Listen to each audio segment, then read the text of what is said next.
नमस्कार दर्शक बंधु मु सुशांति स्वागत करुच्ची मो चैनल सुस ढाबा को। आज आम प्रस्तुत करवा सुजी ढोकला।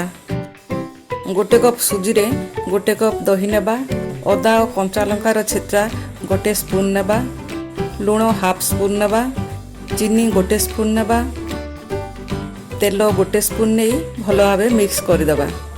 बेटरटी बेसी बहलिया होइथवा जोगु 2 स्पून पानी दे पुणी भल भाव मिक्स करदबा। बेटरटी एमिति हेबा दरकार, बेसी पतला नहीं कि बेसी बहलिया नहीं। सुजी फुलिया पई एबे 10 मिनिट घोड़ाई की रखिदबा। तापर आम गैस ऑन करी करेई बसैदबा। सेथिरे 2 ग्लास पानी दे एमिति एक स्टैंड दे कवर दे देबा। पानी गरम होउथबो। तापर आम एमिति एक टिफिन डब्बा किंबा जेकोसी केक टिन मध्य नहीं पारिबे। सेथिरे गोटे स्पून तेल दे सबुआड़े लगै देबा, जहाद्वारा ढोकलाटी सहजरे बाहरी पारिबो। 10 मिनिट हो गलानी। आम एबे देखि नेबा सुजी मिक्सचर केमती अछि। भल भाव मिक्स करदेबा। सुजी भल भाव फुली जाइछि। सुजी फुलिबा द्वारा टिके बहलिया हो जाइछि, तेणु 2 चामच पानी दे पुणी मिक्स करदेबा।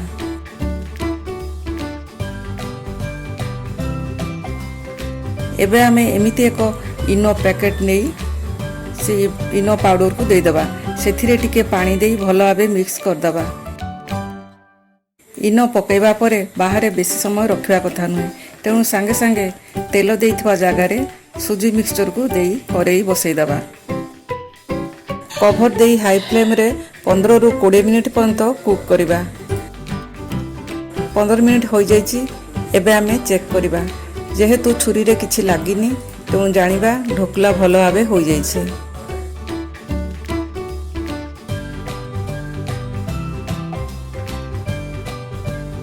ढोकला को सांगे सांगे बाहर करवानी। पूरा ठंडा होला परे गोटे छुरी साहाय्य रे एमती चारिपटे बुलेई दे प्लेट रे उल्टै देबा। तापरे एमती काटी देबा। एबे आमे तड़का देबा। गैस ऑन करी पैन रे 3 चामच तेल दे किछि सोरिष, टिके हेंगु, गोटे स्पून धला राशि, किछि भृसंग पत्र, कटा हितवा कंचा लंका 4टा दे टिके भाजी ढोकला उपरे सबुआड़े दे देबा। तापरे चिली पाउडर दे गार्निश कर देबा। देखंतु ढोकला केते स्पंजी होइछि। जदि ये रेसिपीटी आपण मानको भल लागे तो लाइक करंतु, शेयर करंतु, सब्सक्राइब करी साइड थिबा बेल घंटी को क्लिक कर दियंतु।